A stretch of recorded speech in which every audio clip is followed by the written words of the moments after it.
Halo teman-teman, perkenalkan nama saya Arum Dewi Masyito dengan NIM 14235432. Saya dari kelas AKM 5. Nah, di sini saya akan membahas poin-poin penting mengenai gempa yang terjadi di Yogyakarta, Lebak Selatan, dan Jepang. Nah, video ini saya buat untuk memenuhi tugas mata kuliah Manajemen Bencana dan Kejadian Luar Biasa. Selamat menyaksikan! Potensi bencana Yogyakarta. Di Yogyakarta terdapat salah satu sungai, yakni Sungai Opak, yang mana Sungai Opak ini terdapat patahan atau sesar opak yang bersifat aktif, yang membentang di sepanjang Sungai Opak. Nah, penyebab atau pemicu dari adanya gempa Jogja pada tahun 2006 silam adalah adanya pergeseran secara tiba-tiba pada sesar opak atau patahan opak. Penilaian resiko.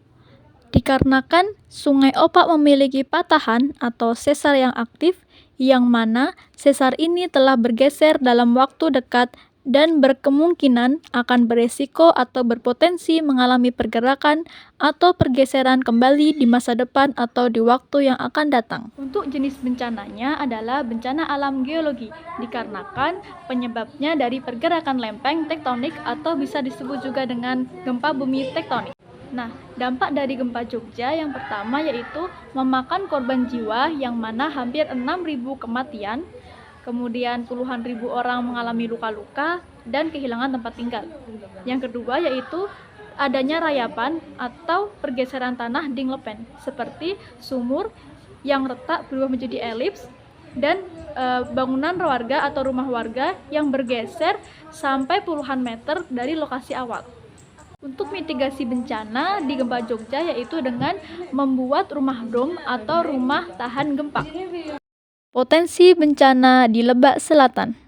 Adanya ancaman gempa bumi megatrust dan tsunami yang mana apabila dilihat dari lokasi geografis, wilayah di Lebak Selatan berada di zona subduksi, yang mana lempeng samudra dan lempeng benua bertabrakan.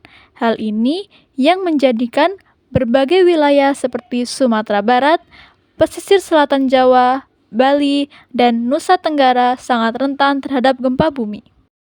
Untuk penilaian resiko, dikarenakan Lebak Selatan berada di zona subduksi, hingga diperkirakan terdapat juga 6 kecamatan dan 21 desa yang berada di zona rawan atau rentan terhadap tsunami. Selain itu, BMKG juga memperingatkan bahwa gempa megatrust ini hanya masalah waktu, yang mana dapat mencapai 8,7 magnitudo dengan potensi tsunami dengan ketinggian 200 meter. Untuk jenis bencananya, yaitu ada gempa bumi dan tsunami.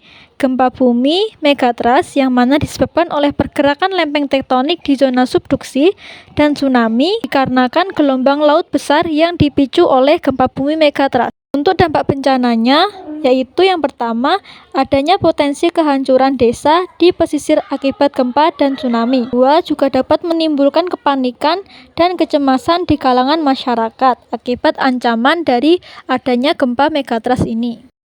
Pada video yang pertama, di Jepang, dikatakan bahwa negara Jepang adalah negara dengan gempa bumi paling tinggi di dunia, yang mana dapat dilihat dari sejarah atau kejadian gempa besar di Kanto pada tahun 1923. Untuk penilaian resikonya, dikarenakan Jepang itu merupakan salah satu negara yang paling rawan akan gempa, maka dengan ini Jepang telah menerapkan teknologi yang canggih, yang mana angka resikonya aja tetap masih tinggi, dan dapat dikatakan bahwa tidak ada bangunan yang sepenuhnya tahan akan gempa. Untuk jenis bencananya itu berfokus pada bencana geologi, yaitu gempa bumi serta adanya bencana tsunami. Pada video yang pertama itu menyebabkan kurang dari 100 kematian. Sedangkan pada video gempa bumi Jepang yang kedua itu dikatakan bahwa negara Jepang sering terjadi berbagai bencana alam.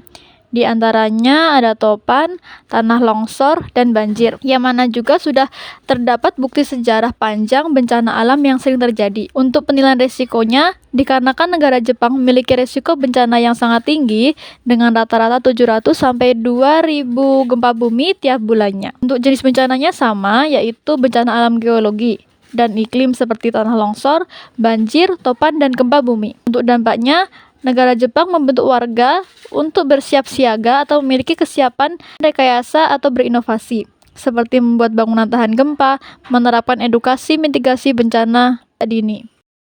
Untuk perbandingan pencegahan atau penanganannya, di sini saya menyimpulkan bahwa untuk negara Indonesia itu lebih ke melakukan upaya setelah bencana terjadi, yang mana dapat dilihat dari kejadian bencana alam di Jogja, mereka membangun rumah dom agar tahan terhadap gempa. Sedangkan pada negara Jepang, itu lebih ke mereka sudah mempersiapkan semuanya, semacam teknologi canggih sebelum terjadinya gempa. Nah, jadi mungkin itu cuplikan poin-poin penting yang bisa saya simpulkan. Semoga bermanfaat. Selamat menyaksikan.